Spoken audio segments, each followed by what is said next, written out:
रात के करीब 12:40 हो रहे थे। प्लेटफॉर्म सूना पड़ा था। बस कहीं कहीं पर ट्यूबलाइट का कांपता सा प्रकाश और हवा में उड़ती पुरानी टिकटों की सरसराहट। समीर ऑफिस की थकान से चूर आखिरी ट्रेन पकड़ने प्लेटफॉर्म 5 पर पहुंच गया। ट्रेन का नाम नाइट एक्सप्रेस 907B। अजीब बात ये थी कि उसने कभी ये ट्रेन सुनी नहीं थी। ना इस रूट पर आती थी, न टाइम टेबल में लिखी थी। फिर भी प्लेटफॉर्म पर खड़ी थी, पूरी शांत, जैसे किसी को जगाना ना चाहती हो। समीर हिचकिचाया, पर आखिरी ट्रेन मिस होने का मतलब था रात स्टेशन पर काटना। वो चढ़ गया। अंदर का डिब्बा लगभग खाली था। सारे सीटों पर हल्की धूल जमी थी, जैसे काफी समय से कोई बैठा न हो। सिर्फ एक और यात्री था, एक बुजुर्ग आदमी जो खिड़की से बाहर अंधेरे को घूर रहा था। समीर पास बैठने ही वाला था कि बुजुर्ग बिना देखे ही बोले, कोई अपना ठिकाना ढूंढने नहीं आता, सिर्फ भटकने वाले आते हैं। समीर चौंक गया। उसने पूछा, क्या मतलब है आपका? लेकिन तभी ट्रेन अचानक झटके से चल पड़ी। बाहर प्लेटफॉर्म गायब हुआ और अंधेरा ट्रेन के दोनों तरफ ऐसे फैल गया जैसे पूरी दुनिया निगल चुका हो। फिर शुरू हुई अजीब बातें। घड़ी चलना बंद कर गई।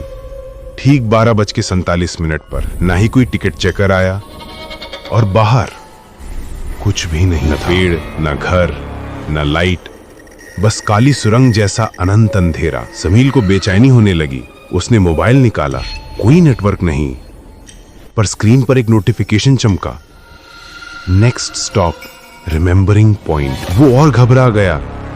ऐसा स्टेशन उसने कभी नहीं सुना था। और तभी डिब्बे की लाइटें फड़फड़ाईं। पीछे के कोने से किसी के चलने की हल्की आवाज आई, जैसे कोई बहुत पुरानी चप्पलें घसीट रहा हो। समीर पीछे मुड़ा। डिब्बा खाली था। फिर भी सीट नंबर 32 की कुर्सी अपने आप पीछे झुकी, जैसे कोई उस पर बैठा हो। और अगले ही पल वहां एक लड़की की सिलहुट दिखाई दी, लेकिन चेहरा पूरा काला, धुंध में ढका। समीर घबरा गया। वो बुजुर्ग के पास पहुंचा और बोला, ये क्या हो रहा है? ये ट्रेन कहाँ जा रही है? बुजुर्ग ने धीमी आवाज में कहा, ये ट्रेन रात को सिर्फ उन्हीं को उठाती है जिनके पास कोई अनपूछा सवाल बाकी होता है। तुम्हारे पास भी है ना? समीर की आंखें फैल गई। उसे अपने कॉलेज की एक रात याद आई, एक दुर्घटना और एक लड़की जो अचानक गायब हो गई थी। वो बोलने ही वाला था कि ट्रेन जोर से हिली। स्पीकर में एक ठंडी आवाज गूंजी, next stop the last memory. डिब्बे की खिड़की के बाहर अब अंधेरे की जगह धुंध भरी सड़कें दिखने लगी। समीर पहचान गया, ये तो वही जगह थी जहां वो हादसा हुआ था। लड़की की काली परछाई सीट से उठी, धीरे धीरे उसकी ओर बढ़ने लगी। समीर पीछे हटता गया। ट्रेन की गति बढ़ती गई। स्पीकर में आवाज तेज होती गई, अधूरी कहानी पूरी होगी आज रात। लड़की अब बस 2 कदम दूर थी, चेहरा अभी भी धुंध में ढका हुआ। समीर ने कांपती आवाज में कहा, क्या तुम वही हो?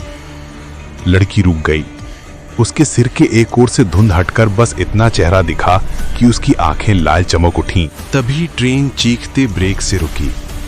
दरवाजा खुला। बाहर वही पुरानी सड़क, रात के अंधेरे में डूबी हुई। लड़की धीरे धीरे ट्रेन से उतर गई। जैसे कदम उसकी काली धुंध गायब होती चली गई और आखिरी पल में वो पूरी तरह हवा में विलीन हो गई। बुजुर्ग और समीर को देखते हुए बोले, तुमने उसे जवाब दे दिया। बाकी लोग इतने भाग्यशाली नहीं होते।